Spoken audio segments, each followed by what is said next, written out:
In the park where I worked in the South, there was an area that had been closed for more than 10 years. Officially, it was for environmental restoration, but in reality, no work was being done there. It was simply kept off public maps.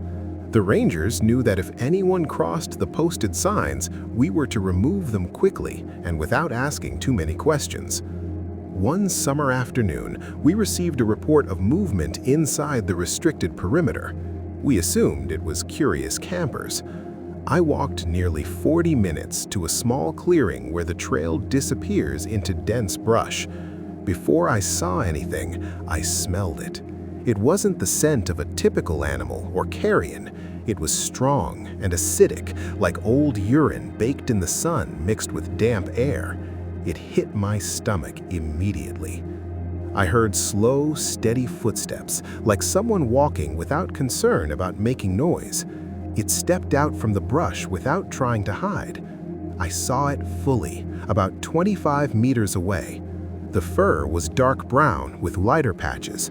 On the legs, the hair looked shorter and matted, as if it had passed through water or mud. The face had defined features, wide cheekbones, and a pronounced brow.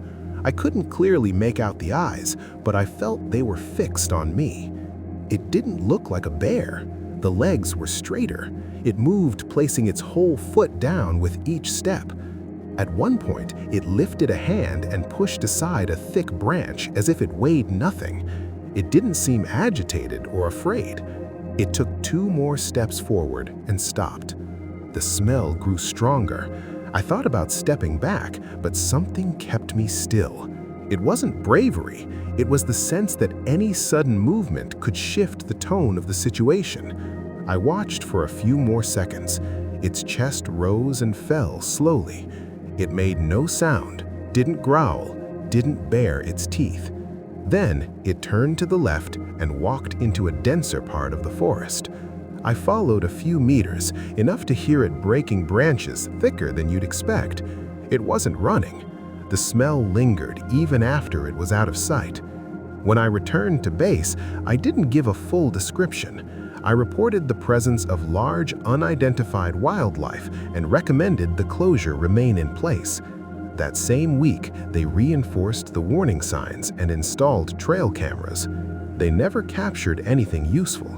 The cameras were found shifted or angled toward the ground without explanation. Over time, I realized the area wasn't closed for prevention, but out of habit, because every so often someone saw something similar and chose not to push the issue. I never patrolled that sector alone again. Years have passed, and I still remember the smell before the image. If they ever reopen that area to the public, I doubt they'll advertise it for long. Some things simply don't belong in a tourist brochure, and that was one of them.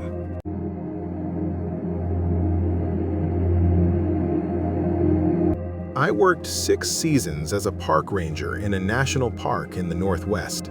Most public restrictions had simple explanations: erosion, fire risk, nesting areas. But there was one sector we internally called the Gray Strip. Officially, it was closed due to unstable ground. Unofficially, because things kept happening there that no one could properly document.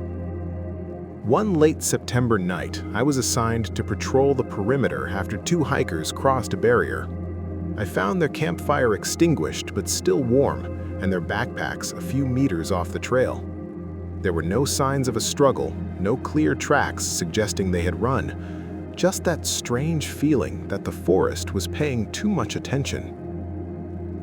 I moved forward with my flashlight off so I wouldn't give away my position. The first thing I heard was a heavy crack, not like a deer. It carried more weight, slower. When I aimed the light toward a stand of young fir trees, I saw it a short distance away. Part of its body was behind a leaning trunk. The fur was brown, the shoulders were broad, and the head sat low between them, with no visible neck. It made no aggressive gesture. It simply didn't move. What stood out wasn't the size, but the posture. It didn't look like an animal ready to flee. It didn't look like one about to attack either. I tilted the flashlight slightly and noticed one arm hanging lower than what would be normal for a human. The hands were large, though I couldn't make out details, only the shape. The air carried a smell I can't fully describe. I considered calling for backup, but I knew that by the time they arrived, there would be nothing there. I lowered the radio slowly and kept the beam steady for a few more seconds. Then it turned its torso and moved into the trees without making the amount of noise something that heavy should have. We found the hikers at dawn. They had made their way out along a dry creek bed and returned to the parking area by another route. They said they heard footsteps around their tent during the night, but never saw anything. I didn't write what I saw in the official report. I only noted unusual activity in the restricted zone. 2 months later, the administration expanded the closed perimeter without public explanation. The gray strip was removed from visitor maps entirely. Sometimes I wonder if that was the real reason from the beginning, not to protect people from a landslide, but to keep them away from something that was already there. And if I'm honest, what unsettles me most isn't that I saw it, it's the clear sense that it knew exactly who I was and why I was there.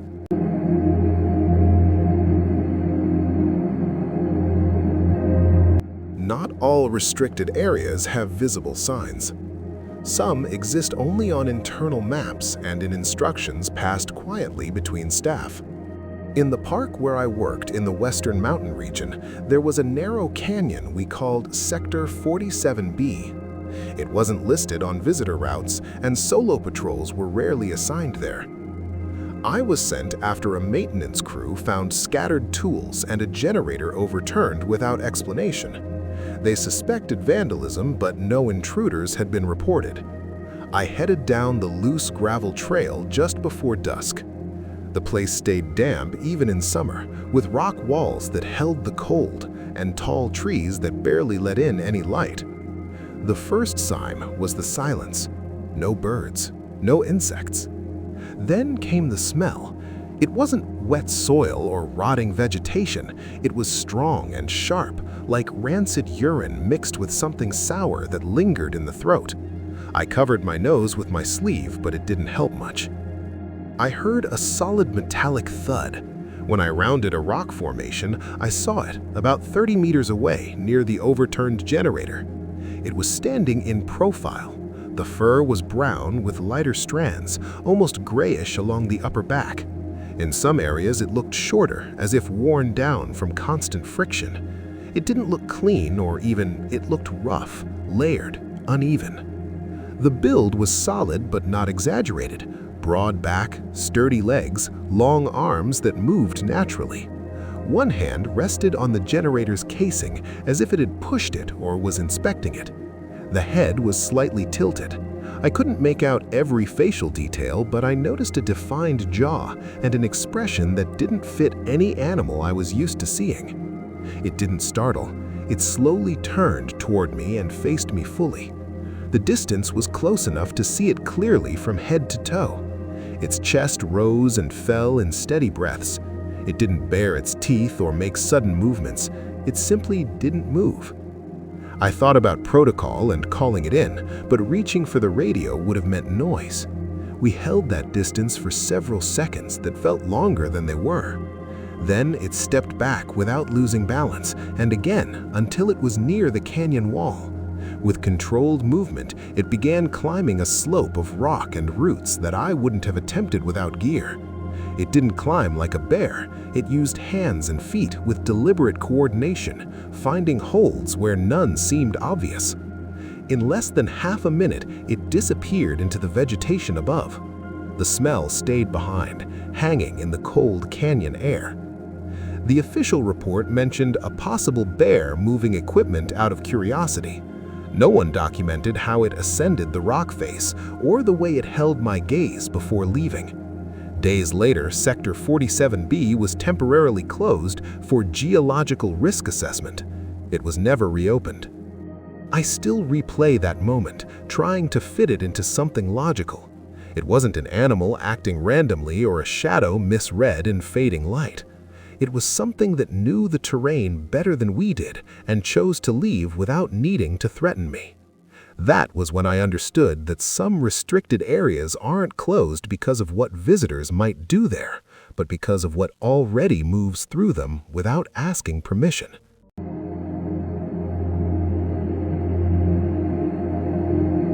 I wasn't on duty when it happened.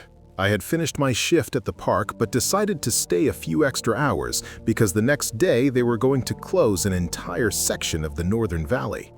It wasn't a temporary weather closure, it was indefinite.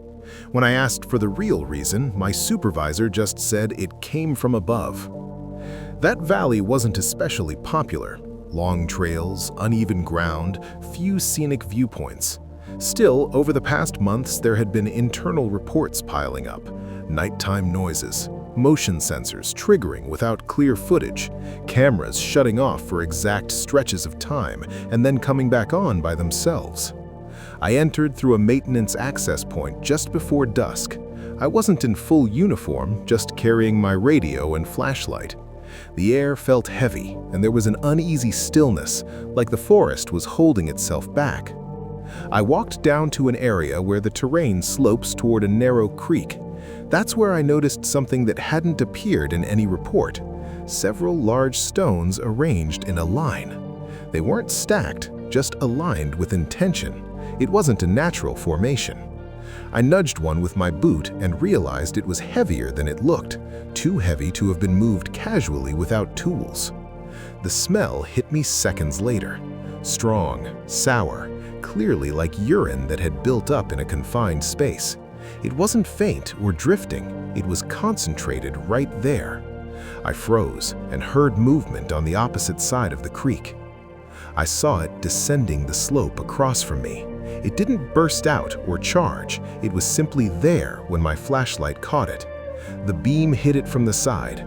The fur wasn't uniform. The upper back had a reddish-brown tone, darker around the shoulders. The hair on the chest was shorter, revealing solid muscle beneath. Not exaggerated, but strong. It moved with confidence, placing its whole foot down, adjusting balance with natural arm movement. It didn't seem startled by my presence. It didn't look aggressive either. It stopped a few meters from the water. We couldn't have been more than 30 meters apart. I could make out the shape of its nose, broad and flat, and a firm jawline. It didn't show its teeth. It didn't make a sound. It simply didn't move. I didn't feel immediate panic, just pressure in my chest, like the moment didn't fit into anything familiar. I lifted my radio on instinct, then lowered it before speaking.